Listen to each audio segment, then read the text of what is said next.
Broadcasting from the business capital of the world, this is the Podcast Business News Network.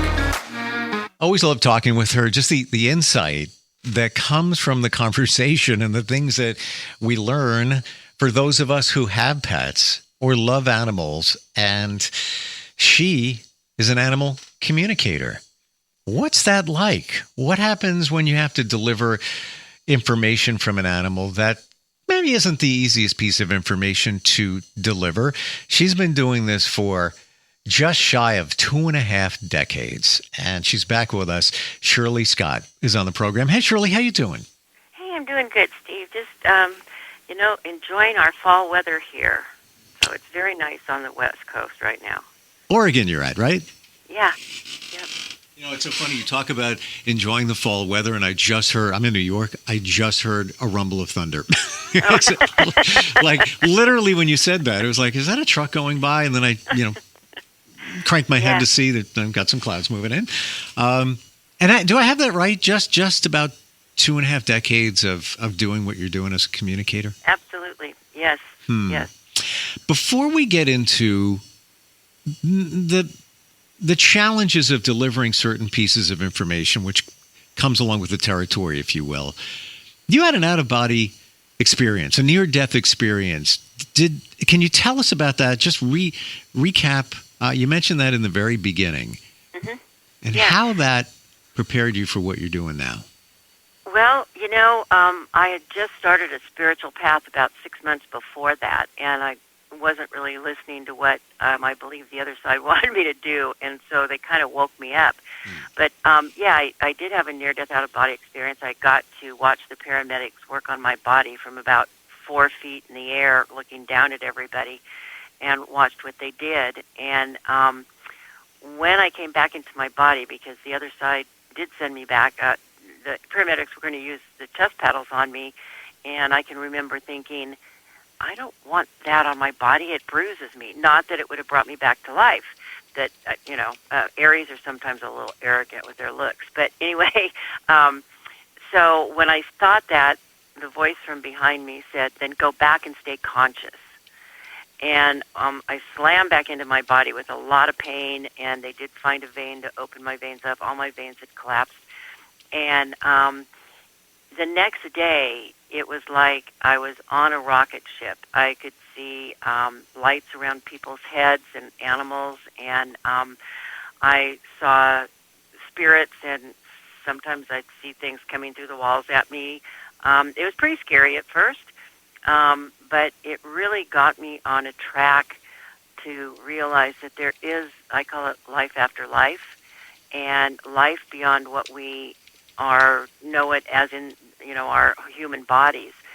And it really helped me see a lot more of what life on Earth was all about. And from that point on, I was reading people, and then I started reading animals, and I realized just how connected we all are through telepathy and through energies, that the unseen energies that people kind of take for granted and wonder about, but they never really look into them. So that near-death experience was huge life changer for me overnight. I mean, it was like instantaneously.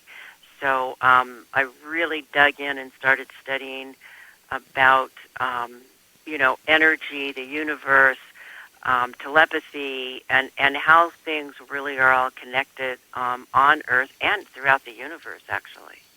Do you truly believe that what you experienced was to set you up for what you do now as an animal communicator?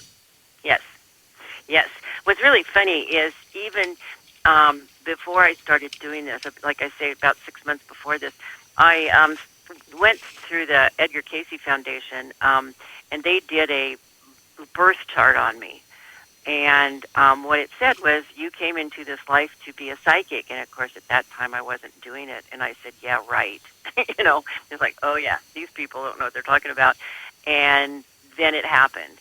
And so, yeah, I really believe that this set me up to become more conscious of not only my diet, but my awareness of what was going on around me, other people. I really think this was a setup by the universe. Absolutely. Wow. Yeah, they set me up. They set you up. Yeah. But in a good way, because the universe knows better than you or me.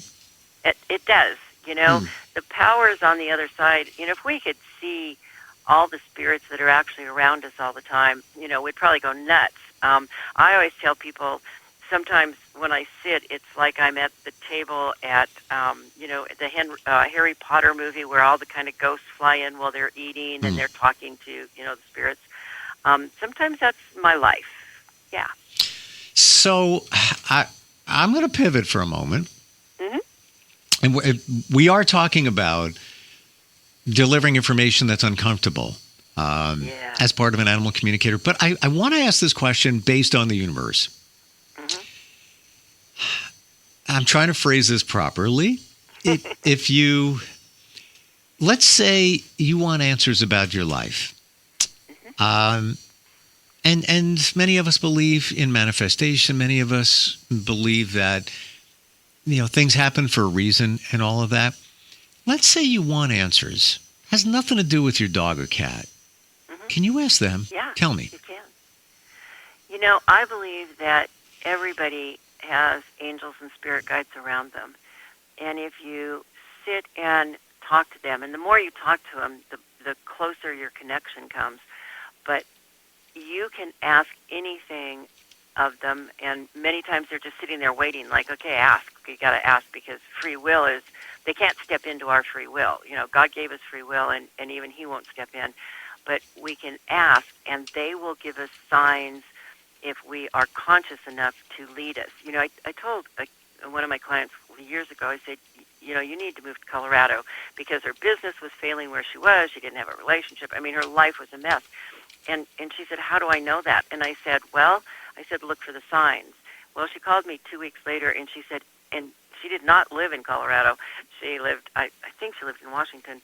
And she said, everywhere I go, I'm seeing Colorado license plates. I'm seeing people with Colorado sweatshirts. And she said, I'll sit in a conversation and somebody will bring up Colorado. And I said, that's the universe's way of trying to tell you something. I really believe if things like that happen in our lives, people call me and they'll say, oh, I'm hearing about this place over and over and over. Look into it. I mean, because somebody's trying to get you a message. They're trying to tell you, look into this, and this is maybe where you're supposed to be, so that you can have a happier and better life, where there's something waiting for you there. I have had clients that have moved to places, and they've been there 6 months to a year, and then they go, I'm done here now, and I don't know what I did here, but I felt better when I got here, and now I'm done, and they'll move again. And it's all about healing that energy from the past and the present, and listening. But the universe will give us, they will give us signs all over the place. And I totally get what you're saying there and believe in that. I also wondered, and that was my question too, that can you look to your animal as a conduit for that information? I don't know if that makes sense. Mm-hmm. Yeah, it does. I totally believe in asking for signs. You get them. They can be very specific. Of course, you need to look and you have to be open to receiving them. But let me tell you about this client I had this weekend. He was going to leave to go to a job, and he has a cat, and his cat is very connected to him, and the cat stays with him no matter where he is. The cat, can go outside, doesn't go far, and very special cat. And he was packing up all this stuff to go, and he couldn't find the cat. And he said, she's never done this before. I can't find her. Well, I said, well, she's hiding. She doesn't want to go, because I said, she knows there's dogs where you're going. And he goes, what? Well, he called the place where he was going, and sure enough, there were 2 big dogs that they never told him were there. So she didn't want to go. So we had to explain to her she was going to be safe and where they were going to be living, and she wasn't going to be with these dogs. But she actually had tapped into where he was going, because he had sat down and told her and visualized it and everything, and she picked up on that energy, and she told me there's 2 big dogs there, and there was. Wow. So what the cat was trying to say is, I don't want to go there. What are we doing here? Yep. I don't want to go. I don't feel safe. you don't seem to realize that you could be putting me in jeopardy. And once he found out about these dogs, he was just in shock. He called me back and he said, okay, I found a different place, all this. I said, okay, we'll explain that to her. And we explained it to her, and within an hour she had come out of hiding, and she was ready to go. She jumped in the car and was ready to go. Wow. Yeah. Yeah. They and the universe know better than we do. They do. They know when it's unsafe. And like I say, many animals can see spirits, and they sense between harmful spirits, malevolent spirits, and good ones. An animal can sit in the middle of the room and watch something go by. Spirits usually are about 3 feet, 4 feet above the ground, because that's where the earth energy stops, basically, and the spiritual energy begins. So an animal can sit and watch something go through the house, and if it's a relative or what I call watchers that just kind of come in and see what's going on, they'll sit there and they'll just watch it. If it is something that they sense is evil or has evil intent, that's when their hair goes up, or they'll bark, or they'll back away from it, or they won't go into a room. They sense that energy, and they know it. Plus, they can smell, good and evil. Their noses are, a dog's nose is, hundreds of times better than ours. Is that also when, let's say you have somebody come over, you have company come over, and your dog or cat just not having it, just not, they're not into that person, and you're like, oh, I'm so sorry, I don't know what's wrong with them today. Is it because they're just not feeling it for whatever the reason is? Yeah. Let me, and it doesn't mean that person is nasty or mean or anything. Sure. One of my clients one time called me, and her farrier had come over to shoe her horses, and the dogs knew him. She had 2 dogs in the backyard. They knew him. They loved him. And when he came that day, they would not let him in the backyard. They growled, they barked, and he called her and he said, your dogs are not letting me in the backyard. And she said, well, and she was pretty psychic herself. She said, well, what's going on with you? And he goes, well, I don't know. He said, I'm not in a good mood because I just had a big fight with my wife and we're getting a divorce. And she said, well, there you go. You are now a predator to them. And she told him to go out and sit down and relax, take a breath. And he did, and he came back in this different energy, and the dogs were happy to see him. So it doesn't mean, sometimes it means that you're just out of balance, and the dogs will feel that. Many children get bit because a dog will sit and, a little child runs around and they're screaming and they're yelling and they're running all around, and the dog is trying to figure out what is that person doing, especially if they're screaming or yelling, because that to a dog looks off balance. They don't know. Well, if a child is doing that and then they reach out for the dog, sometimes the dog will react and bite because they don't know what that child's doing. It's this energy that's off balance. So in what we're talking about here, is it reasonable to think that in that divorce situation, that the man was now the outsider, sort of you're the enemy. You're the enemy now at that moment. At that moment, you are the enemy, and your energy is unbalanced. So I don't know if you're going to come in here and be friendly to me and the horses, or if you're going to use that negative, really unbalanced energy, and we have to defend ourselves. Right. Wow. So, yeah. So when people come over to your house, they can, they may not admit it, but, if they're not in a good mood, or if they've had a big fight, or if they're really depressed about something, that's pheromones that we put out, and animals smell that. Plus, they can sense that energy. We forget that our auras that we have, which are proven fact, everybody has auras, and they've got layers of them. It's not just one aura. There's layers of them. But every aura puts out something, an energy, and animals feel that energy, and they get it because in the wild, they have to know that, because the wild is not a Disney movie, it's an eat or be eaten, and so the auras and the energy and the smells, animals really rely on that more than anything else. Wow. Okay. Let's go to when you're in that situation of delivering information from an animal. Hmm. That's a little uncomfortable. Sometimes it is. Sometimes, especially when somebody calls me and, they've got a 17-year-old dog and he's quit eating, he's quit drinking, and you have to get in touch with the animal and say, what's going on. And animals will tell you, I just want to lay down and die. I'm done. I hurt. I can smell that I'm not well. Animals, like I say, they smell their own cancer. They smell their own kidney diseases. They smell that, and they know it.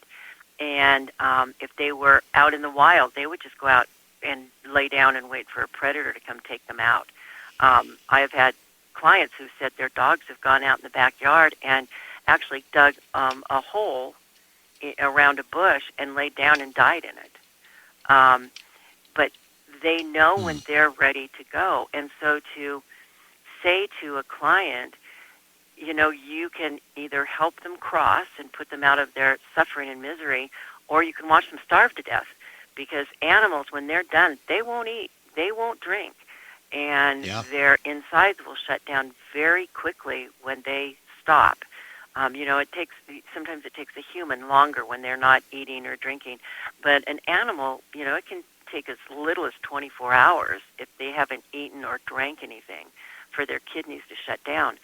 So it's really difficult sometimes. And, people will say to me, but if I euthanize them, I'm playing God. And I say, no, they're telling you they're ready. And animals look at death much differently than we do. Animals know where they're going because they see spirits all the time. They will visit the other side really nicely when they're dreaming. Older animals usually dream of the other side, and there are other animals that will show them where they're going and meet them. So they know where they're going. Plus, death to them is like life. It's, I'm sick, I'm old, I'm done. And so their DNA tells them really not to fear death. And they don't really. They don't fear death. They more fear, are we going to be okay without them? I've often heard that, and I've heard, and I believe you backed it up as well, that when they know it's time to go, it's like going to another destination. It's not like, oh, I'm going for good, I'm going to miss you. They don't look at it that way. Is that the view that you get from them? Absolutely. Absolutely. Plus, after they've crossed and they've done a little bit of a rest and woke up, they come back. They show people they're back. Some people have heard, their claws on the floor. Sure. Some people have heard them bark. You can see them out of the corner of your eye many times. It's not like they're gone. They come back and visit. And I tell people their life energy, their aura and stuff is still pretty connected to Earth for about 6 months. But because they can't stay in the third dimension without a third-dimensional body, after about 6 months they back up a little bit. It doesn't mean they leave us. We just don't feel them as strong because of the energy system and because of the different dimensions that they can travel in. But they never really leave us. The only time I have found out they have left us is when they are reincarnating into another body to come back to us. And then they will leave us for a while because they're getting all ready to come back, and they can't do that and stay with us. So, but no, they know where they're going. It's really strange because they do. Plus, animals have the ability for their soul to jump out of their body a lot quicker than we do. I tell people if you've ever watched, some of these safari things where, a lion jumps on an animal for dinner or something, if you really look at the antelope's eyes or the zebra's eyes, they're gone before that animal is ever dead. They know they're going to die, and their soul jumps out of their body. Wow. I might have shared with you before, the cat that I have now, I'm thoroughly convinced that he is the reincarnation of a cat I had that passed in 2019. It's the same cat. It probably is. If you know that, I know then that. it is. I know. Yeah. And I got this cat, the current one, to help heal in my family. There was a reason. It wasn't just, let's get a cat. Right. And I got another cat after that, like 6 months after that, just because I wanted to rescue another one. And the one that died in 2019, I rescued him. He was in a cage for a year. And I feel that was his way of paying back, like you saved me. I'm going to come and save you now. Yeah, exactly. And they do that. Animals save us, and they know it. I've talked to a lot of animals that has said to their human, thank you so much for rescuing me. And the human has always said, no, they rescued me. Yeah. There's this bond between, I wish we could have that between humans. If we had the bond between humans that we have with animals, there'd be world peace in most cases. Well, Shirley, you're 100% right. And I believe it's because we let things get in the way where animals don't. They live in the moment. They're not, I learned from you, times before we talked where they truly live in the moment where somebody says, oh, you're hungry? I'll get you something. No, they want to eat now. Okay. Yeah, exactly. Right now. I want to walk right now. Like little kids. Good talking today. Learned a lot here and confirmed some as well. How do we find you? If somebody wants to pick your brain, ask a question, get a reading, have some communication, or even maybe even learn how to do this themselves, how do they do that? They can go on my website, which is my first and last name. So it's Shirley, and then there's a dash, Scott.com. There is a page there that says payment and contact page, and there's a contact page. Just email me through that with questions. They can learn a lot more about on my page. There's all sorts of information. Plus, there are our podcasts, our back podcasts. So I'm putting our podcast on there. There is a CD about animal communication, and I do have books about other things, demons and ghosts. And I also just wrote a book that is called Which Path Leads to Forever, and it is about a woman who has a near-death experience and gets to walk with God. It's a pretty fun book. It's not heavy at all. And there's one about, is that a goat under that coat, about my goat that we had to evacuate from a fire, and it's from my goat's point of view, which is pretty fun for children. So just go to my website at shirley-scott.com. That's the best way to get hold of me, because many times I'm on the phone, and I live way out in the country, and we don't have call waiting when I'm on the phone. Gotcha. And, thanks for sharing that. I forgot about the GOAT book. We talked about that in the very beginning. Always wonderful talking with you. You have such an easy way of just explaining this stuff. So I appreciate that. And thank you so much for being here today. Looking forward next time we talk. Okay, thank you so much, Steve. Have a great day. You too. Have you ever wondered what your pet is thinking? Have you ever wanted to tell them something? Do you want to know what is going on in their world? Shirley Scott can help you talk to your animals. As an animal communicator with over 20 years of experience, she knows the questions to ask. She gets the answer right from the animal without letting her human emotions or judgments get in the way. Shirley can help you understand what your pet is trying to tell you. She can help with behavior issues, health problems, and other communication that might help the pet's human understand them better. Her books range from how to deal with ghosts and demons, how to talk to disembodied spirits, a workbook on how to become more positive so you can live a better life, a new children's book written from her goat's point of view, and even an animal communication CD. All of these and more are available on her website. Find out more about Shirley by going to her website at shirley-scott.com. or email her at scott@shirley-scott.com. You'll find that Shirley is friendly, honest, and comes from a positive point of view.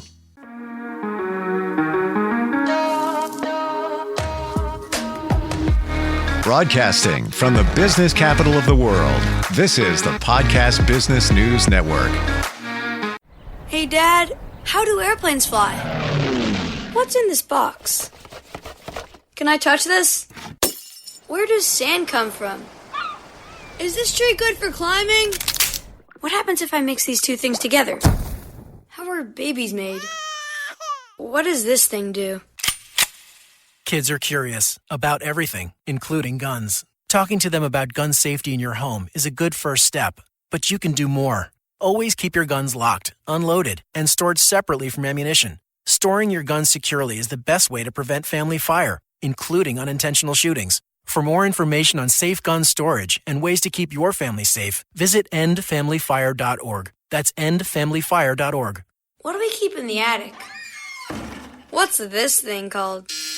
Can I ride my bike backwards? Like I said, kids are curious. It's up to us to keep them safe. Brought to you by End Family Fire, Brady, and the Ad Council.